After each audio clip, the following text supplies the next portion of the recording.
ఇసాకు ఆ దేశం ముందున్న వాడే విత్తనము వేసి ఆ సంవత్సరము 100 ఫలము పొందెను. యెహోవా అతనిని, దేవుని యొక్క వాక్యాన్ని గమనించండి, యెహోవా అతనిని ఎవరన్నమాట? ఇసాకుని దీవించినటువంటి వారు ఎవరన్నమాట?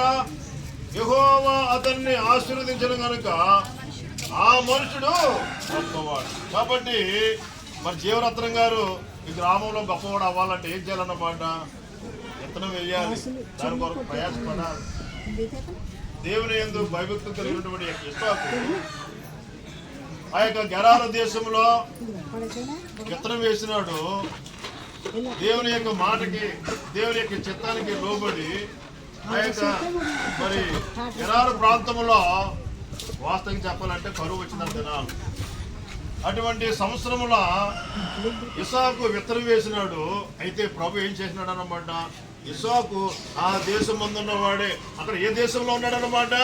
కరువు వచ్చింది ఆ సంవత్సరంలో. కరువు వచ్చినా ఏంటన్నమాట? ఆర్థిక వెనకబడినా కూడా దేవుని యొక్క వాక్యమునకు లోపడినటువంటి వ్యక్తి ఎవరన్నమాట? ఇసాకు. కరువు వచ్చినటువంటి సంవత్సరంలో విత్తనం వేసినాడు. అయితే ఇప్పుడు వాక్యం మనం చూస్తా ఉన్నాము.